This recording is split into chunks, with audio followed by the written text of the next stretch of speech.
Hello friends, हम बात कर रहे हैं स्टेरिलाइजेशन के बारे में। ठीक है, तो हमारा जो पहला वीडियो था उसके अंदर हमने जो है हीट के बारे में बात करी। ठीक है, हम फिजिकल एजेंट के अंदर बात कर रहे हैं, तो पहले वीडियो में हमने हीट के बारे में बात करी। अब जो दूसरा वीडियो है ये वाला, इसमें हम फिल्ट्रेशन और रेडिएशंस के बारे में बात करेंगे। ठीक है, देखो आपको ध्यान रखना पड़ेगा कि जो फिल्ट्रेशन के अंदर क्या है कि जो फिल्टर होता है उस फिल्टर से बैक्टीरिया जो होते हैं वो रिमूव किए जा सकते हैं, पर जो वायरस होते हैं उनको हम इस प्रोसेस के द्वारा रिमूव नहीं कर सकते। ठीक है, और जो फिल्ट्रेशन होता है वो किसके लिए काम में लेंगे हम? वो लेंगे हम हीट लेबाइल सब्सटेंस के लिए, हीट लेबाइल सब्सटेंस के स्टेरिलाइजेशन के लिए। ठीक है, क्योंकि अगर सपोज दैट इसके लिए हीट आपने ली तो हीट ली तो उससे क्या होगा, डैमेज हो सकता है सब्सटेंस। ठीक है, तो फिल्ट्रेशन की हम सबसे पहले बात करते हैं कि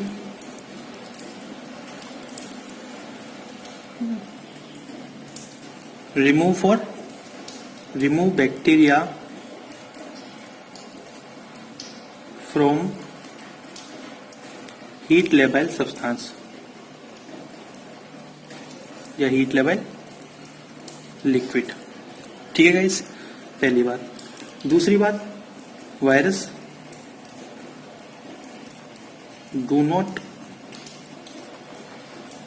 remove virus by this process. ठीक है गाइस, फिर हम बात करते हैं कि फिल्टर के टाइप क्या क्या होते हैं। हम फिल्टर के टाइप्स के बारे में बात करते हैं। ठीक है,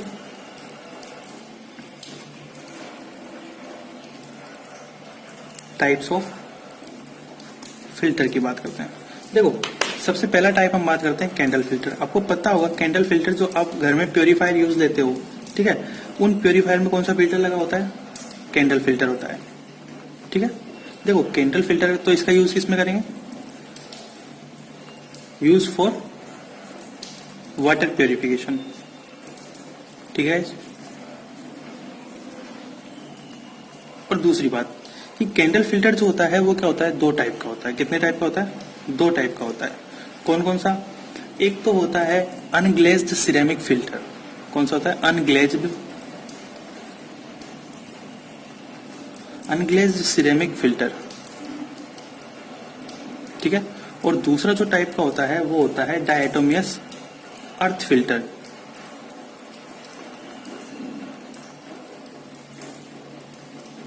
डायटोमियस अर्थ फिल्टर।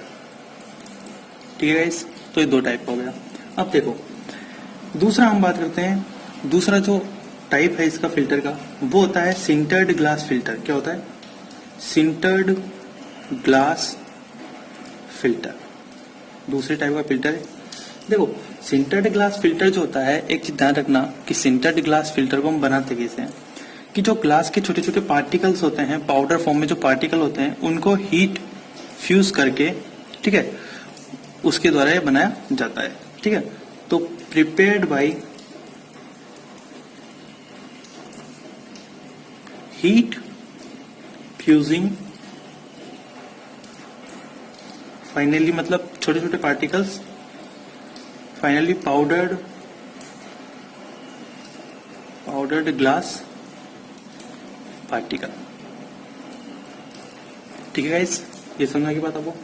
अब देखो ये जो सिंटर्ड ग्लास फिल्टर होता है ना, ये सिंटर्ड ग्लास फिल्टर की अगर हम बात करें तो जो सिंटर्ड ग्लास फिल्टर होता है इसकी जो एब्जॉर्प्शन कैपेसिटी होती है या एब्जॉर्प्शन पावर होती है वो क्या होती है? कम होती है। ठीक है, तो एब्जॉर्प्शन पावर क्या होती है? कम होती है। एब्जॉर्ब करने की जो कैपेसिटी होती है वो क्या होती है? कम होती है। तीसरा जो हम फिल्टर की बात करते हैं, जो तीसरा टाइप है वो है हमारे पास कौन सा? Membrane filter. ठीक है, देखो मेम्ब्रेन फिल्टर जो होता है, मेम्ब्रेन फिल्टर किसके बने होते हैं? मेम्ब्रेन फिल्टर या तो सेलुलोज एस्टर का बना हुआ होता है या फिर पॉलीमर्स का बना होता है, मतलब दूसरे पॉलीमर्स का बना हुआ होता है। ठीक है, तो पहली बात तो मैं लिख देता हूं यहाँ पे कंसिस्ट ऑफ, CO मतलब कंसिस्ट ऑफ बना होता है सेल्यूलोज एस्टर और अदर पॉलीमर। ठीक है, इस अदर पॉलीमर। दूसरी बात हम करें कि जो मेम्ब्रेन फिल्टर होता है, इस मेम्ब्रेन फिल्टर को यूज कहां पे करते हैं? देखो मेम्ब्रेन फिल्टर का यूज भी किसमें होता है? वाटर के प्यूरिफिकेशन में होता है। ठीक है, वाटर प्यूरिफिकेशन। कहाँ पे वाटर प्योरिफिकेशन करना है, या तो लैब में या इंडस्ट्री के अंदर क्या होता है, वाटर के प्योरिफिकेशन में होता है। ठीक है, तो water purification in lab and in industry. ठीक है, क्लियर है, TRY। ठीक है, समझ आ गया आपको।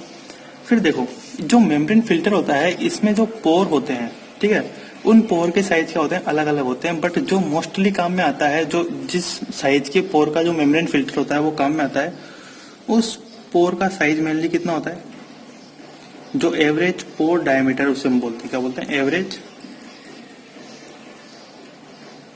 एवरेज पोर डायमीटर, APD। ठीक है भाई, मेम्ब्रेन फिल्टर्स होता है अलग अलग डायमीटर के होते हैं, ठीक है, मतलब कई अलग अलग टाइप के होते हैं। तो उनमें से जो सबसे ज्यादा मोस्टली काम में आने वाला है उनका डायमीटर कितना होता है, उसका डायमीटर होता है, उसके पोर का जो एवरेज डायमीटर होता है वो कितना होता है, 0.22 मिलीमीटर। ठीक है गाइस, 0.22 मिलीमीटर। और ये जो है, ये वाला जो फिल्टर है वो सबसे ज्यादा काम में आता है। ठीक है, फिर देखो, एक फिल्टर हम बताते हैं आपको एस्बेस्टोस फिल्टर के बारे में। किसके बारे में, एस्बेस्टोस फिल्टर। देखो, एस्बेस्टोस फिल्टर के बारे में ध्यान रखना कि जो एस्बेस्टोस फिल्टर होता है उसको हम ज्यादा लंबे टाइम तक यूज नहीं लेते। क्यों नहीं लेते, क्योंकि ये कार्सिनोजेनिक प्रवृत्ति का होता है। ठीक है, क्या होता है, कार्सिनोजेनिक प्रॉपर्टी होती है इसकी। ठीक है गाइस, 4 फिल्टर हो गए। अब मैं बताता हूं आपको एक और फिल्टर के बारे में, वो है हेपा। ठीक है, HEPA, हेपा। हेपा की फुल फॉर्म क्या होती है, हेपा की फुल फॉर्म है high efficiency P means particulate air filter. ठीक है गाइस, देखो ये जो हेपा होता है, मतलब कि जो high efficiency particulate air filter होता है, इसका यूज किसमें करते हैं हम, इसका यूज करते हैं जो ऑपरेशन थिएटर होते हैं और जो बायोसेफ्टी कैबिनेट होते हैं उनके स्टेलाइजेशन में करते हैं, उनके अंदर करते हैं इसका यूज। ठीक है, तो यूज इन OT मतलब operation theatre and biosafety cabinet. ठीक है गाइस, क्लियर। और जो हेपा होता है, ये हेपा जो फिल्टर है, ये 0.3 माइक्रोमीटर से ज्यादा साइज के अगर कोई पार्टिकल हैं तो उनको क्या करता है, रोक लेता है। ठीक है, ट्रैप कर लेता है। तो ध्यान रखना, 0.3 micrometer size, greater than 0.3 micrometer size के जो पार्टिकल होते हैं या सब्सटेंस होते हैं, वो इसमें क्या होते हैं, ट्रैप हो जाते हैं, फंस जाते हैं। क्लियर गाइस, तो ये आपकी जो है फिल्टर की बात आ गई। और अगर आप एक चीज और ध्यान रखें तो वो रख लेना, क्योंकि नीट जो PG के एग्जाम में पूछते हैं वो है कि सीरम और जो वैक्सीन होता है, ठीक है, उनके फिल्ट्रेशन में हम कौन से फिल्टर का यूज करते हैं, तो उसके लिए है सेइट्स फिल्टर। क्लियर गाइस, ये इंपॉर्टेंट है। तो 2 इसके अंदर इंपॉर्टेंट है, एक तो ये इंपॉर्टेंट है सेइट्स फिल्टर के बारे में, और एक हेपा फिल्टर के बारे में इंपॉर्टेंट है। ठीक, कितनी साइज का पार्टिकल होता है। क्लियर गाइस, तो ये आपके जो है फिल्टर के बारे में बात आई। अब हम बात करते हैं कि रेडिएशन से जो है स्टेरिलाइजेशन करते हैं, तो हम रेडिएशन की बात करते हैं। ठीक है, देखो 2 टाइप की रेडिएशन की हम बात करते हैं यहाँ पे। तो मैं यहाँ पे डिफरेंस करते हुए लिखूंगा इन दोनों को, ध्यान से देखना। एक होता है नॉन आयोनाइजिंग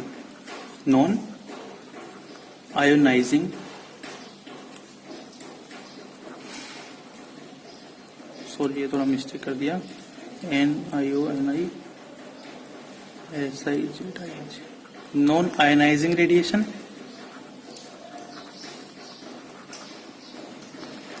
और एक होता है कौन सा, आयोनाइजिंग रेडिएशन। ठीक है, आयोनाइजिंग रेडिएशन। ठीक है गाइस, देखो सबसे पहले मैं इसके एग्जाम्पल की बात बताता हूँ।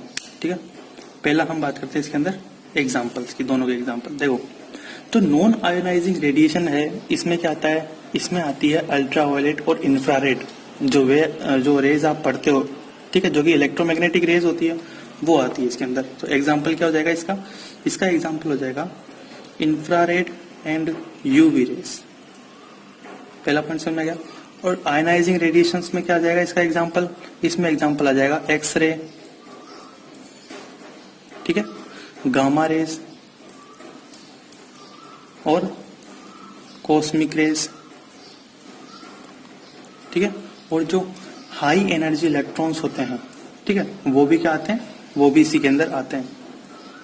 High ENERGY, high energy electrons. ठीक है, अब हम बात करते हैं दूसरा पॉइंट। अब देखो नाम से ही पता चल रहा होगा आपके इसके अंदर की हाई एनर्जी है, मतलब एनर्जी क्या होती है, ये जो रेडिएशंस होती है इनकी एनर्जी क्या होती है, एनर्जी होती है हाई। ठीक है, एनर्जी हाई होती है, किसी की एनर्जी हाई होगी तो उसकी वेवलेंथ क्या हो जाएगी, कम हो जाएगी। ठीक है, तो वेवलेंथ क्या होगी, कम होती है। ठीक है, अब देखो एनर्जी हाई है, एनर्जी हाई है तो इसकी पेनिट्रेटिंग पावर भी क्या होगी, हाई होगी। ठीक है, पेनिट्रेटिंग पावर हाई होगी। क्लियर। अब मैं सेम यही बातें करता हूं, एनर्जी इसकी ज्यादा है तो इसकी कम होती है, इसकी एनर्जी कम होती है, एनर्जी कम है तो वेवलेंथ क्या होगी, वेवलेंथ ज्यादा होती है। अब देखो आप जो फिजिक्स में पढ़ते होंगे कि जो इंफ्रारेड और अल्ट्रावायलेट रेज होती है, ठीक है, इनकी जो वेवलेंथ होती है वो वेवलेंथ क्या होती है, विजिबल लाइट से ज्यादा होती है। ठीक है, तो वेवलेंथ ज्यादा है किससे, कंपेयर टू विजिबल लाइट। मतलब विजिबल लाइट के कंपेयर में हम इनकी बात कर रहे हैं। ठीक है, दूसरी बात पेनिट्रेटिंग पावर क्या होती है, एनर्जी कम है तो पेनिट्रेटिंग पावर क्या हो जाएगी, कम हो जाएगी।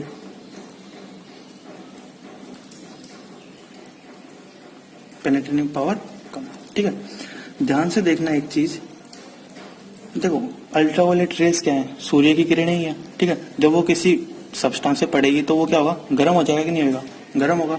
मतलब ये क्या करती है, सरफेस का टेम्परेचर बढ़ाती है, जबकि जो आयनाइजिंग रेडिएशंस होती है वो सरफेस का टेम्परेचर नहीं बढ़ाती है। ठीक है, तो ये क्या करेगी,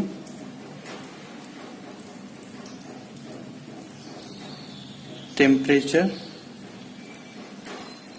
increase in this method, but इसके अंदर जो है क्या नहीं होगा, नो इंक्रीज इन टेम्परेचर। ठीक है, क्लियर गाइस, ये आपके इसके अंदर डिफरेंस हो गए। अब मैं बताता हूं कि इसके द्वारा और इसके द्वारा किस किस को जो है हम स्टेरिलाइज कर सकते हैं। ठीक है, तो पहला हम बात करते हैं इसके अंदर कि जो इंफ्रारेड होती है, यूज क्या हम बताते हैं। ठीक, जो इंफ्रारेड होती है, इंफ्रारेड का यूज किसके स्टेरिलाइजेशन में करते हैं, इसका जो यूज होता है, ठीक है, वो यूज करते हैं हम जो सिरिंज और कैथेटर होते हैं। ठीक है, क्या होते हैं, सिरिंज और कैथेटर जो होते हैं उनके स्टेरिलाइजेशन में क्या करते हैं, इसका यूज करते हैं। ठीक है, तो मैं सीधा यहां पे लिख देता हूं, सिरिंज एंड कैथेटर्स। ठीक है, इनके स्टेरिलाइजेशन हम करते हैं। ठीक है, प्रीपैक्ड जो आइटम होते हैं, मतलब जो मेडिकल में काम होते हैं, प्रीपैक्ड आइटम जो भी, उनके अंदर किसका यूज करते हैं, इंफ्रारेड का यूज करते हैं उसके स्टेरिलाइजेशन के लिए। Clear guys. जबकि अगर मैं बात करूं आपको यहाँ पे कि जो अल्ट्रावायलेट, या मैं यहाँ पे एक बार प्रीपैक्ड item,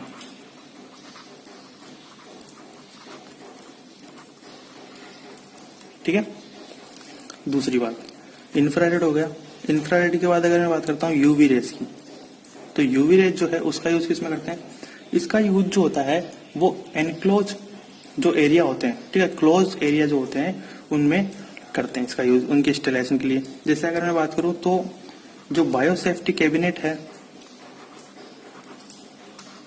biosafety cabinet, biosafety cabinet, ठीक है, और ऑपरेशन थिएटर और लैब, इनके स्टेरिलाइजेशन में हम किसका यूज करते हैं? अल्ट्रावायलेट रेज का यूज करते हैं, ठीक है, क्लियर। तो ये दो यूज आ गए आपको समझ में। अब हम बात करते हैं किसकी बात? आयनाइजिंग रेडिएशंस की बात।